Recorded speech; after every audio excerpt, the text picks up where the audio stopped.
सभी का स्वागत है प्रियंका सिंह तोमर का ऑनलाइन यूट्यूब चैनल पर।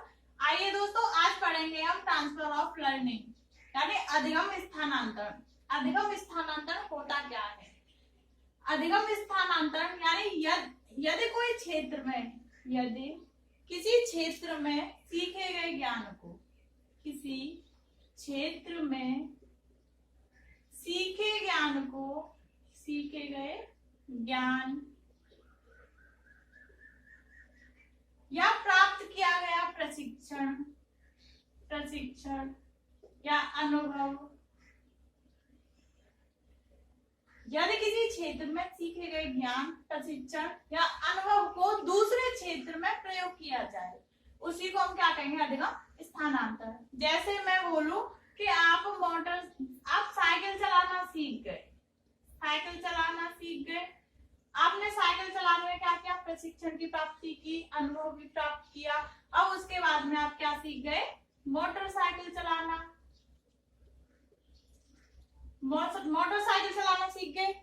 अब यहाँ पे क्या हुआ? साइकिल से मोटरसाइकिल चलाने में अधिगम स्थानांतरण हुआ।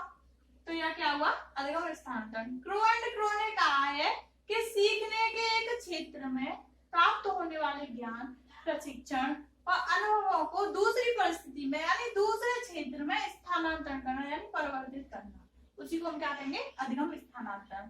तो दोस्तों, अधिगम स्थानांतरण में एक शब्द मिलता है सहसंबंध। कौन सा? कोरिलेशन। यह कोरिलेशन होता क्या है? सहसंबंध होता क्या है? सहसंबंध यानी कि दो विषय वस्तुओं को आपस में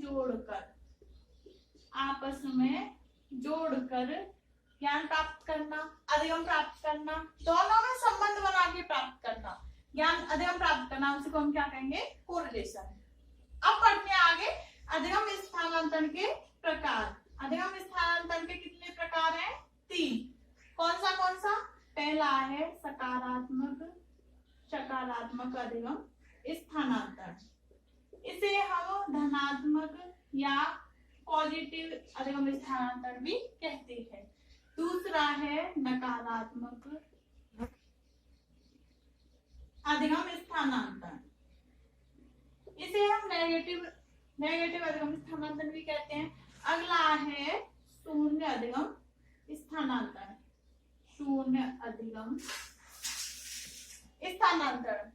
दोस्तों, हम इनका एक एक करके अध्ययन करते हैं। आप इसका स्क्रीनशॉट ले सकते हो जिससे आपको समझने में कोई प्रॉब्लम ना हो। अगर मेरा वीडियो आपको अच्छा लग रहा है तो अभी मेरे चैनल को सब्सक्राइब करें, लाइक और शेयर करें, जिससे आपके दोस्त भी मुझसे जुड़ सके। तो आगे हम एक एक अधिगम स्थानांतरण के प्रकार पढ़ेंगे। पहला कौन सा बताया? सकारात्मक। कौन सा? सकारात्मक अधिगम स्थानांतरण। सकारात्मक अधिगम स्थानांतरण में क्या होता है कि यदि कोई कार्य यानी मैं बोलूं कि यहाँ पर राम और श्याम, यदि राम और श्याम कोई कार्य कर रहे हैं, यानी राम कोई कार्य कर रहा है जिसका लाभ श्याम को हो। क्या हो? जिसका लाभ श्याम को हो, जिसको राम के कार्य की सहायता श्याम को मिले, उसे हम क्या कहेंगे? सकारात्मक, पॉजिटिव अधिगम स्थानांतरण। क्या बोलेंगे? पॉजिटिव अधिगम स्थानांतरण। जैसे एग्जांपल्स के थ्रू समझते हैं कि किसी विद्यार्थी ने हिंदी की लिपि सीख ली, अब उसके बाद में संस्कृत पढ़ना सीख लिया। ठीक है, तो क्या हुआ? हिंदी की लिपि का सीखना संस्कृत के लिए सहायता प्राप्त कर रहा है, मदद कर रहा है, इसी को हम क्या कहेंगे? सकारात्मक अधिगम स्थानांतरण। दूसरा नेक्स्ट है नकारात्मक अधिगम स्थानांतरण। नकारात्मक अधिगम स्थानांतरण में क्या होता है कि यदि कोई व्यक्ति मैं बोलूं यहाँ पर राम और श्याम की लेते हैं, राम और श्याम कोई कार्य कर रहे हैं। यदि राम का जो कार्य है श्याम के कार्य में बाधा डाले, क्या करे? श्याम के कार्य में बाधा डाले, यानी भ्रम उत्पन्न करे। क्या करे? भ्रम पैदा करे, उसी को हम क्या कहेंगे, नकारात्मक। जैसे मैं बोलूं कि एक नाव चालक है, कौन है, नाव चालक। अब उससे मैं बोल दूं साइकिल चला, अब नाव चालक है, नाव चलाने वाला साइकिल चलाने में बाधा उत्पन्न तो होगी, भ्रम तो उत्पन्न होगा। जैसे मैं यहाँ पे बोल दूं कि कोई अमेरिका का ड्राइवर, अमेरिका का ड्राइवर भारत में आके ड्राइविंग करे, तो देखो अमेरिका में जो गाड़ी की जो स्टीयरिंग होती है वो लेफ्ट हैंड पे होती है और भारत में, इंडिया में राइट हैंड पे होती है।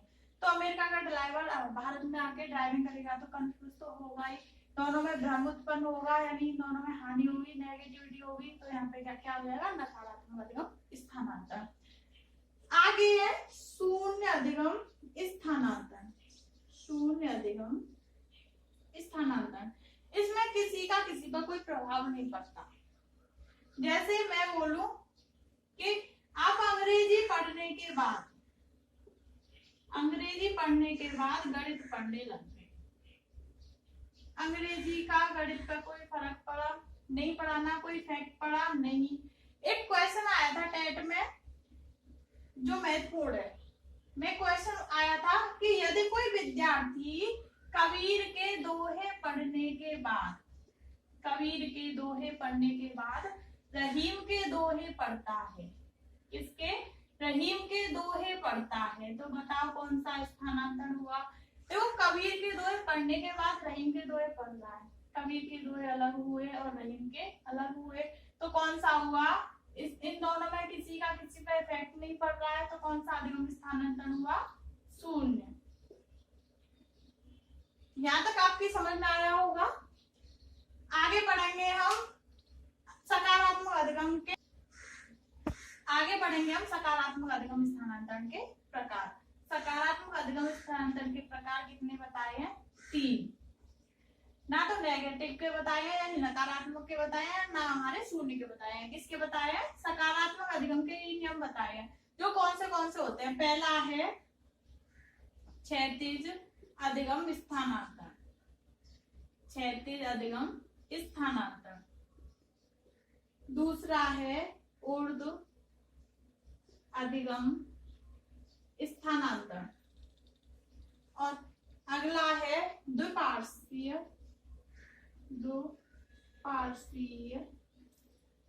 अधिगम स्थानांतरण। सकारात्मक अधिगम के 3 नियम बताए हैं, कौन सा क्षैतिज अधिगम स्थानांतरण, दूसरा ऊर्ध्व अधिगम स्थानांतरण का नियम, और तीसरा द्विपार्श्वीय अधिगम स्थानांतरण का नियम। अब हम इनका एक एक करके अध्ययन करेंगे। क्षैतिज अधिगम स्थानांतरण का नियम क्या होता है, यानी यदि किसी विषय वस्तु को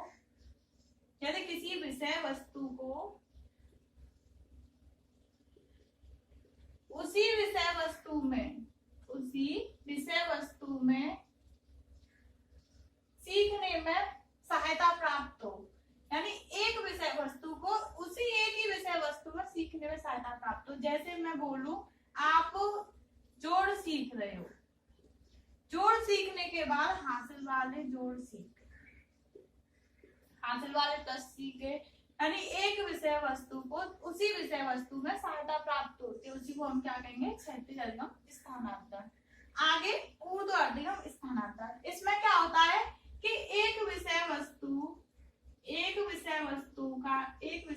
का ज्ञान दूसरी विषय वस्तु में उपयोगी होता है, यानी एक विषय वस्तु का अधिगम स्थानांतरण दूसरी विषय वस्तु में उपयोगी होता है। जैसे आप बीजगणित पढ़ रहे हो, क्या पढ़ रहे हो, बीजगणित पढ़ने के बाद आप ज्यामिति जो ज्योमेट्री है, ज्यामिति में प्रयोग कर रहे हो, या आप बहुत यहाँ पे इतिहास पढ़ने के बाद भूगोल पढ़ रहे हो, यानी एक विषय वस्तु का जो ज्ञान है वो दूसरी विषय वस्तु में उपयोगी है, उसी को हम क्या कहेंगे, ऊर्ध्व अधिगम स्थानांतरण। अगर मैं यहाँ पे इसका एक और एग्जांपल दूं क्षैतिज अधिगम स्थानांतरण का, यानी यहाँ पे बोल दूं कि गणित पढ़ने वाला विद्यार्थी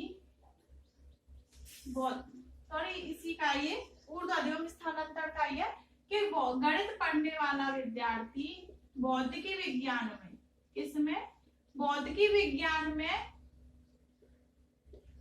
सीखा ज्ञान प्राप्त करता है। यानी गणित जो हमने पढ़ लिया, गणित का ज्ञान किसमें लाभ करेगा, किसमें लाभ की प्राप्ति करेगा, भौतिकी विज्ञान में। तो ये क्या हो जाएगा, ऊर्ध्व अधिगम स्थानांतरण। द्विपार्श्व अधिगम स्थानांतरण क्या होता है, क्या दोनों हाथों में कौशल, दोनों हाथों के जो कौशल हैं उनमें संबंध स्थापित करो। जैसे मैंने इस हाथ से तो लिख दिया था, अब इससे मैं लिखूं तो देखो कितना टाइम लग रहा है।